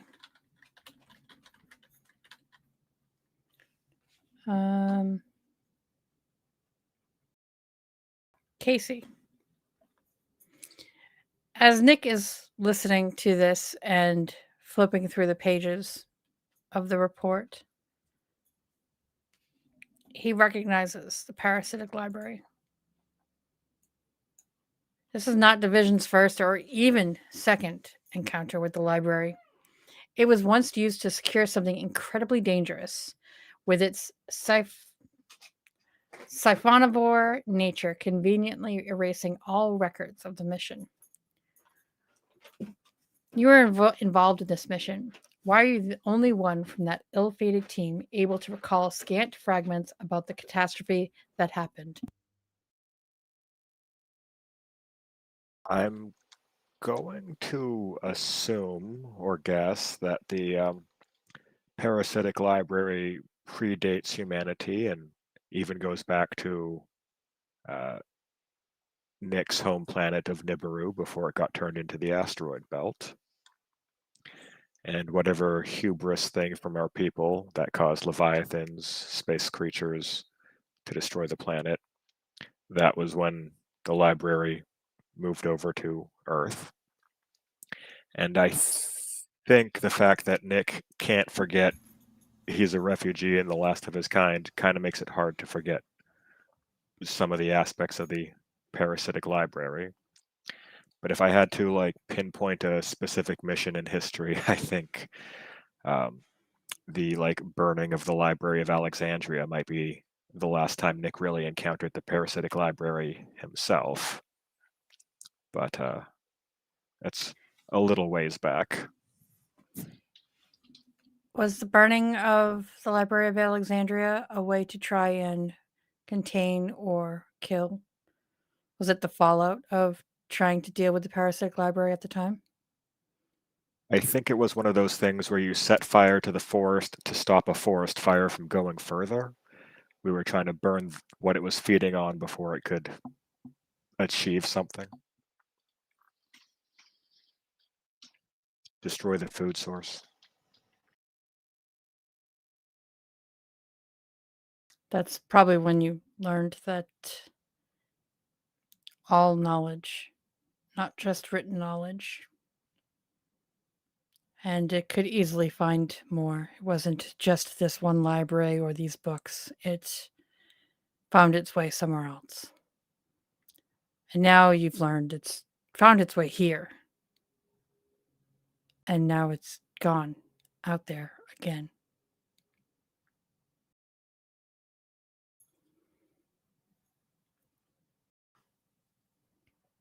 Do any of you have any questions or ideas that you would like to bring up with Commander Calloway?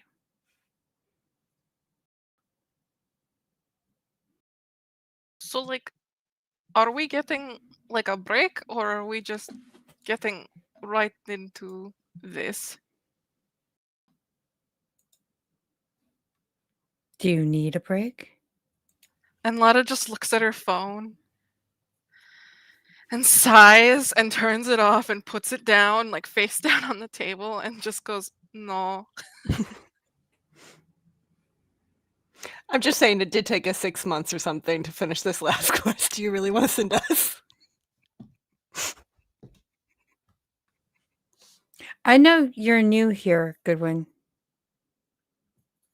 But the job that you are supposed to be doing is incredibly important and will save all of mankind, all monsters, all people. This is not a joke. If you don't want to be, Sorry. if you don't want to be involved, she just turns and looks at the door. Geez, lady, you gotta find a way to laugh somehow in this world. We'll go. There's not even a crack of a smile.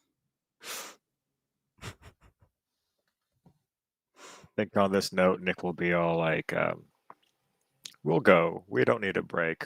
But Calloway, I think you should take a winter vacation or something, because you're looking hot. Like a wax statue left in the sun kind of hot.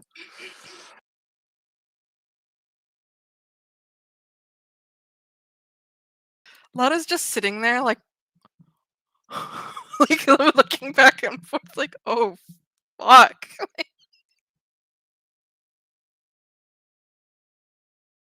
Really should take some personal time. We'll handle this. She closes up her own version of the manila folder, taps it a couple of times on the desk to make sure everything is even. Dismissed. And just walks out the door. Like no smile, nothing personable about her.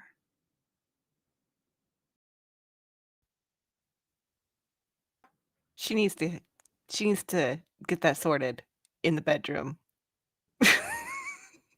I've fucking tried. It doesn't work. She has like plot armor or something.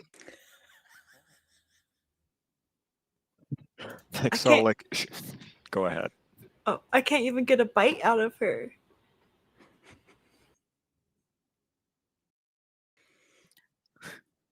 Calloway really likes to play hard to get, I think. But Calloway is also making it so she's really hard to want, too. I think we're the ones that are hard to want. Yeah. Anyways, okay, so books. I fucking hate books. Anyways, where are we going? Was anybody paying attention? Because I wasn't. She like I picks heard- up her phone. Oh wait, no, I was saying I heard there's something about the Alexandria Library, but that was his memory. Okay, There's but a hungry library. Yeah. oh, it's a friend of yours? Yeah. Relative?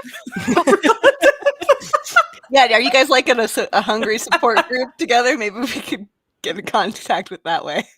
Honestly, I ship it. Library full of books made of paper and hungry moth that eats books. It's toxic. I love it.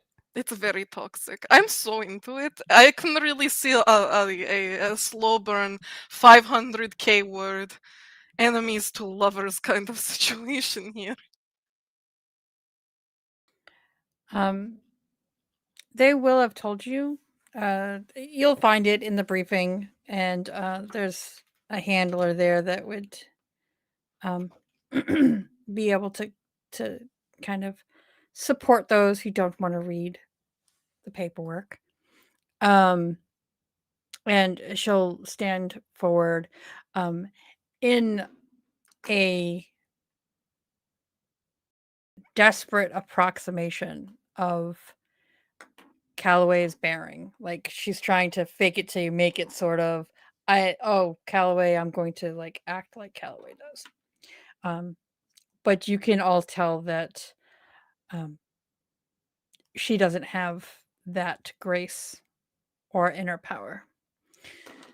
But she'll come up and she'll say, well, Marcus was seen near Chernobyl, and we think the radiations in the area spiked a little around the same time, but it's hard to tell in that area. We've also had signs of radiation picking up in the North Pole, and possibly more. We're still searching. It's not like we have a worldwide Geiger counter, so we'll share the information when we have it to all of you. Okay, so for now, where are we going? Just answer me that. Probably Chernobyl. I guess it really just depends if you want to go after Marcus or the we think Marcus has the library, but he hasn't been seen in the North Pole. But there was a spike of radiation there. But we also don't have cameras at the North Pole, so Okay, it's up we to get you. it. We get it. You have a lot of maybes and mostly nothings. Understood. Okay. I'm going to go ahead and say we should just go to Chernobyl because Chernobyl to me says magnet for bullshit. Yes? Yeah, I feel like it's fair. Mm-hmm.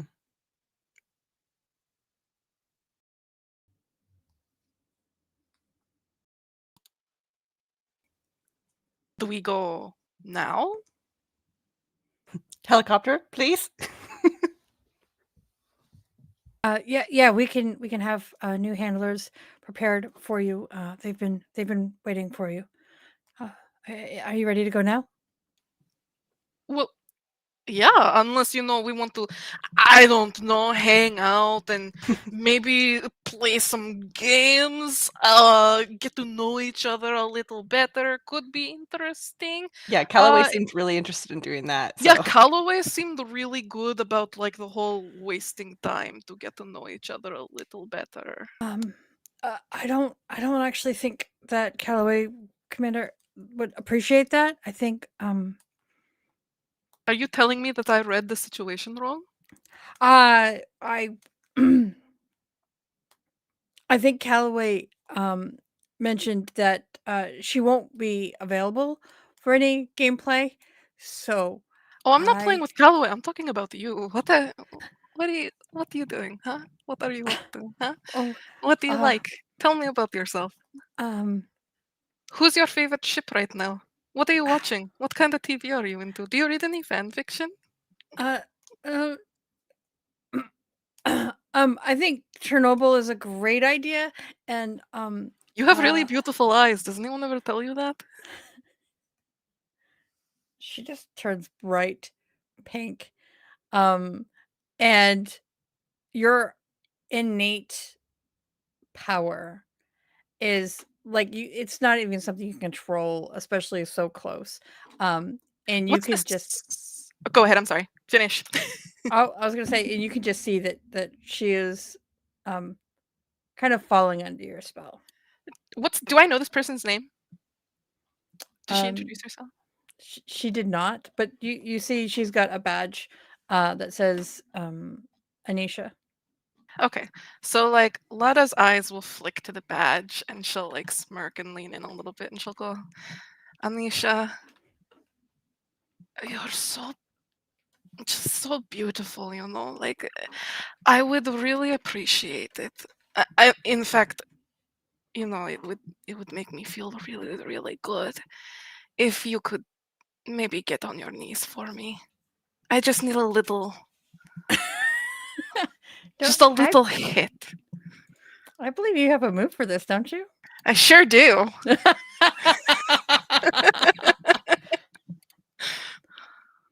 Let's see. What do we got? That's right. Call me master.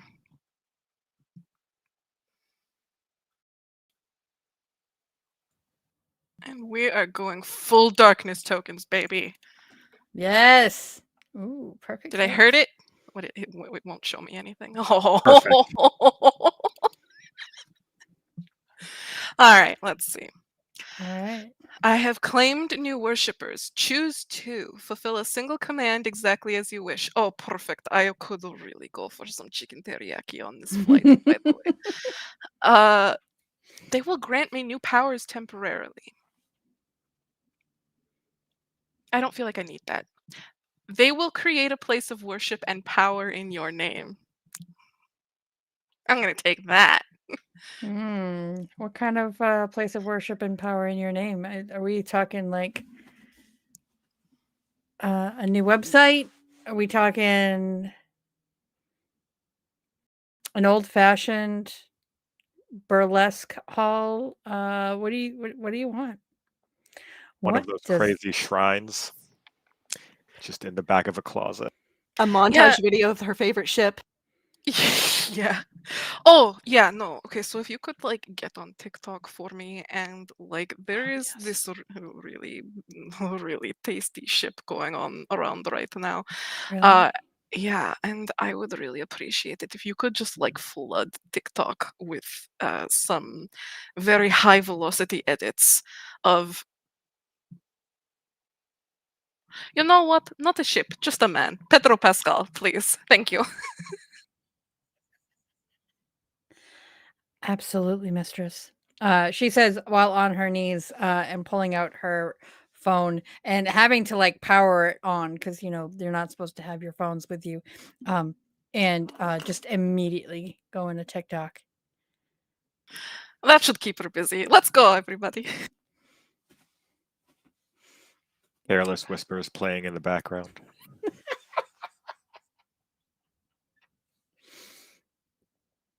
Okay.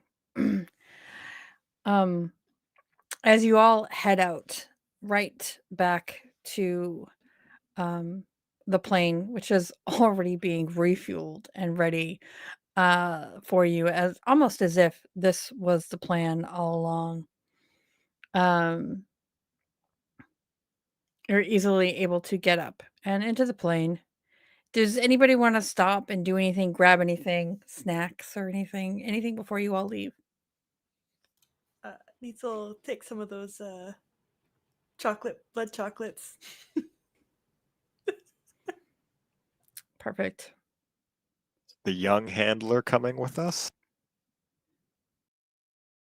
Yeah, who are our handlers for this? Who are your handlers for this? You tell me. Each I one of want you the gets to young name one. one. You want which young one? The fresh blood. The fresh blood. The nervous one. Okay. I'll also ask if there's a fresh corpse we can borrow. A fresh corpse? I would say that they probably don't have one, but they can get one. Do you want it in Chernobyl when you land, or would you prefer it on the plane? Someone asks completely sincerely and like not even a blink of an eye. Delivery or to go? My answer's a little bit in character, a little bit out of character. I'm hoping to use Ashes to Ashes to temporarily unlock necromancy powers from the Shade, so I can make a zombie on the plane to freak out the young blood. That is beautiful. It'll happen. I'm naming him Peter, by the way. Okay.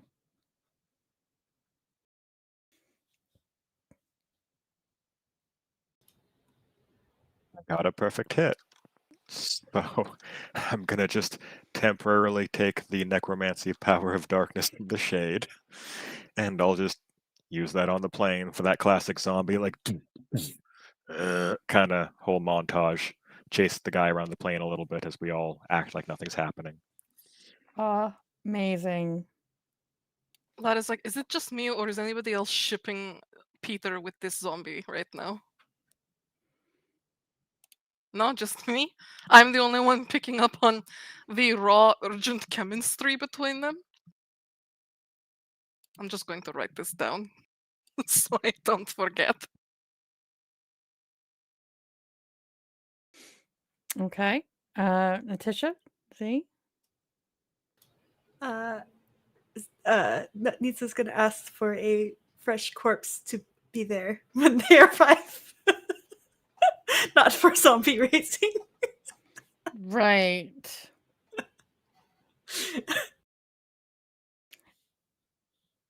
They nod knowingly. You'll find a fresh corpse with a few extra pouches of blood. Faced with this question of what Goodwin would like to eat, he's like, what are my favorite foods? He digs in his brain, and the only thing he can think about is, I guess, a power bar and a kale drink. Bleh. You liked that Twinkie I fed you. Oh yeah, one of those.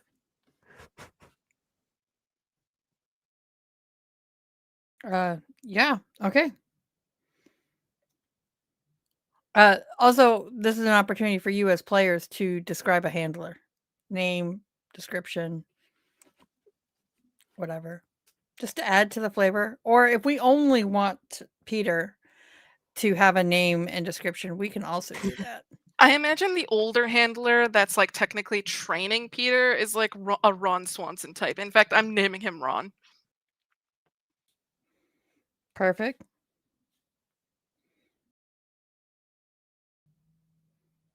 And then like a really cool Iranian older woman who's like a sharpshooter. Very strict, tied back hair, and a really gravelly voice. She's a smoker. And she might be a bit fidgety on this flight if she can't smoke. Yeah. She got like 3 nicotine patches on her arm. Yeah. Keep adding another one. I'm gonna go ahead and say there's one really big guy. Like he is big. Like we're talking like football player big. And we're gonna go ahead and we're gonna call him Deshaun.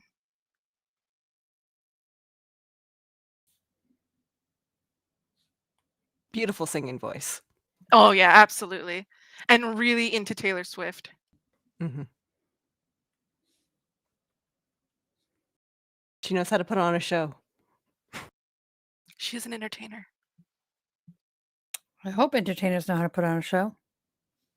Sorry.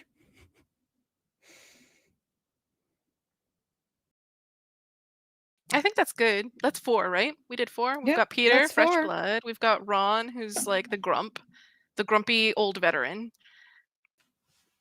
Did we name the Iranian one? No. I don't know. J name. A J name sounds right. Jasmine. There you go.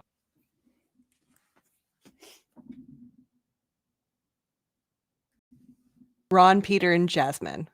Perfect. That actually sounds like a really good crew And name. Deshaun. Like Ron, Deshaun, Peter, and Jasmine. Okay.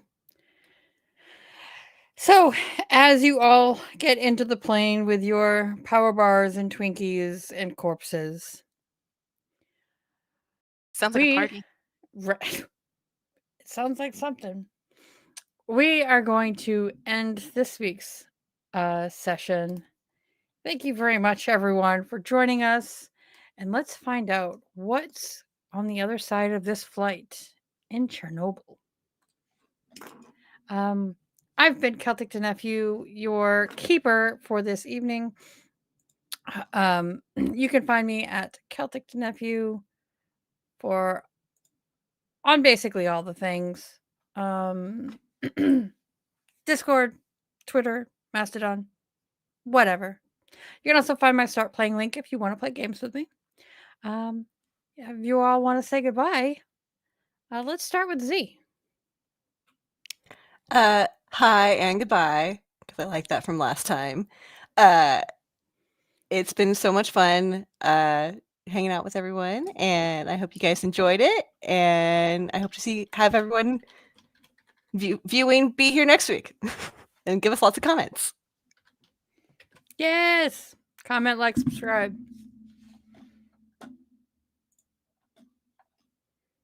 Alrighty, Casey.